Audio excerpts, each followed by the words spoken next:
Hi and welcome to another episode of the Rebecca Davi Show, and today we are joined by Daniel Adeyemo. In 2011, he was diagnosed with primary sclerosing cholangitis. In 2013, he was on a waiting list. In 2014, he successfully found a match. Now today, Daniel is going to be sharing his stories, what inspires him, a bit about his journey, plus much, much more. Who is Daniel Adeyemo? Well, before the transplant, I was just a regular guy. I'm a football agent, that's what I do. And before my transplant, that was probably just my primary goal, like just to do as good as I can do in my career.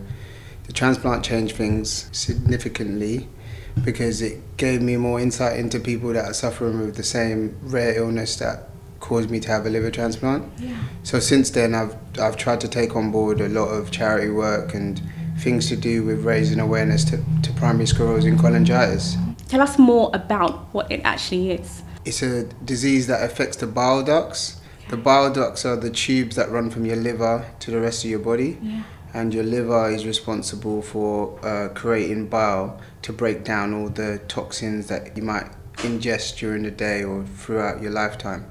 Now, if your bile ducts start to not work, which is primary sclerosing cholangitis, they start to thin. Okay. And what happens is the bile doesn't run through smoothly.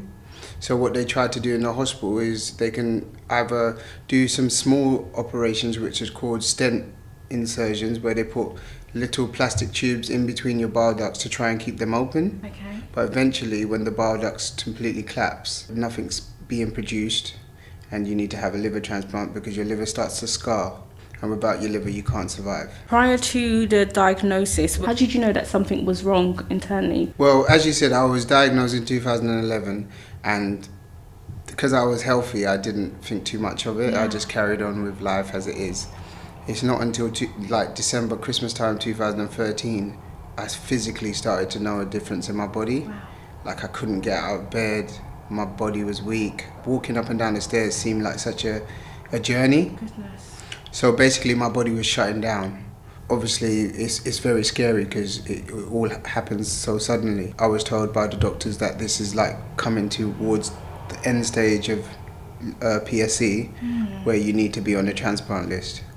And then I was placed on the transplant list in January 2014. I was told I had about 18 months to live. So waiting for the liver, that was another daunting task because you still kind of try to live a normal life, go out, but you're always ill, but people can't see it because it's happening internally. So you just say to your mates you're tired all the time, and eventually when you get the phone call, it's almost like a big relief, even though you have to now take on a daunting operation. It's almost you're so happy just to get it over and done with. So when you discovered that you had you found a match, what was that like for you? It was weird because I was up late, like about 4 a.m. just watching Netflix, and I was getting a private number call, and sometimes it's like PPI or something silly, but it was late, so I thought, who keeps calling me? So I picked up the phone, and it was the NHS. Oh, how quick can you get to the hospital? So it was like jubilation, but this is really going to happen. So they'll send me an ambulance with lights on and that, and I said I can get there quicker than the ambulance. So I rushed down to the hospital. At that point, I just wanted to do it. Oh God, sorry. I think she needs some tissue. Oh God. Oh my gosh, that must have been such a relief, especially having that feeling that you have another opportunity to do what you're destined to do in this lifetime. Excuse me, I do get a bit emotional now and again. Quite a lot, actually. I think they're used to it. How has your perception of life changed? Since I got out of hospital, because my transplant was a bit different because they cut the liver in half because the liver is the only organ that can regrow. So if you cut it in half, one can turn into two. Yeah. So they cut the liver in half and they gave half of it to a 9-year-old child, and then I got the other half. So that was also touching for me. So once I came out of hospital, I always wanted to do something relating to what the journey that I'd been on, you know. And so at first I started volunteering at the same hospital, like serving people lunch and breakfast and talking to people about my journey and like giving people hope. Then eventually I got transferred to the liver unit, which was really nice for me because it was like where it all happened. So I was doing some volunteering there, and then they also do like once a month like a counselling session. So people that haven't had their transplant yet would come, and then people that have had a transplant would come. So I'd attend that to talk about my situation and try and give people hope. But I found myself just yearning for more, like doing things for other people related to health issues, which I was totally oblivious to before the transplant. So in a way it was like a calling, if you know what I mean. Yeah. As you said, you're doing so much work with regards to charity, loads of charitable work, and I know that you climbed Snowdon Mountain, didn't you? What was that like? It was all right until you get near the top and it starts getting windy, and you're thinking, why did I do this? You know. So I did it with like 2 of my friends came, and then a guy that was waiting for a transplant, he came with his wife. So the 5 of us set up. It was all just fun and games, going up, like laughing, making jokes, till we got to the top, near the top, and it was like, oh my god, this is what am I serious. doing here? Yeah. So what I've been trying to do since my liver transplant is doing charitable work that's also fun. So Snowdon Mountain was one. We rode a bicycle from Clapham Common to Brighton, and that was not easy either. I don't know where my head was there.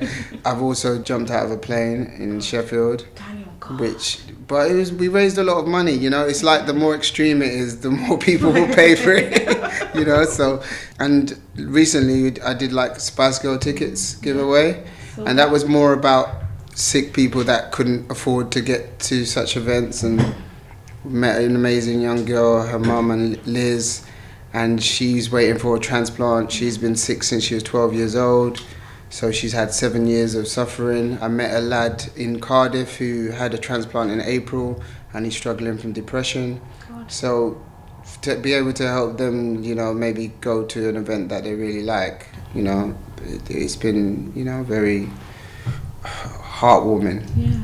It makes me happy. Well, what I love about you, Daniel, is because like on social, you post a lot in regards to like positive quotes and really inspiring people out there in terms of like hope and people who currently feel stuck despite your journey. In terms of like resilience and what pumps you up? I'm religious, so my religion pumps me up. And as I said to you before the transplant, I was pretty much determined. It was just about channeling it in a different way, if you know what I mean, rather than me. It's about us. 100%. You know, and what I found when I did my first challenge, which was riding the bicycle from London to Brighton, I'd have people from Canada messaging me and sending me £100, and someone from Saudi Arabia. It's like you're touching people you would never expect. You know, people just sending me a message about their son he's 8 years old and he needs this and he needs that, and people telling me, oh, you're so amazing, you're so inspiring. Now, I have my own stress and my own health days where it's like, I can't get out of bed, I can't be bothered. So sometimes I might just see a message on somewhere and think, wow, that's just changed my day. So that's all I try to do, you know, try to encourage people, you know. I've noticed with your quotes, majority of them, you talk a lot about resilience. I mean, what's your perception in terms of resilience? Do you know, when I had the transplant, the doctors told me a lot of stuff. For one of the reasons that I got through the transplant is they said that luckily I go to the gym a lot. Because if you don't take care of yourself, it's less likely for you to get through such a big operation. Like a liver transplant is seen as the second biggest operation after like a heart transplant. What I try to do is to say to people, no one knows what's going to happen tomorrow, so you just got to put yourself in the best possible light in order to deal with the stresses of tomorrow, you know. When I had the transplant and they said to me they gave half to a 9-year-old boy, I was crying about how am I going to get through this operation. And then I thought, a 9-year-old boy did this. You think to yourself, wow, you know what I mean? People are really suffering, like a 9-year-old. At 9, I was just playing out with my mates. So, you know, you have to always be grateful. There's always people, multiple people in a worse condition than you, you know? And that's probably where I get the little drive from, you know? Whenever I'm down, you got to think it could be worse, you know? What would you tell the viewers in terms of, you know, really going out there and going for it and not letting anything hold them back? Do things that make you happy try and work in an environment that makes you happy, because life is short. You know, I know that's a cliche, but it really is. And what would you want your legacy to be? I just want to try and touch as many people as I can. At the same time, I want to have fun with it. Yeah. So, you know, friends, if they want to come along, they can come along. If not, I'm going to do it alone anyway, but let's have fun and, you know, touch people. And how can the viewers get in contact with you?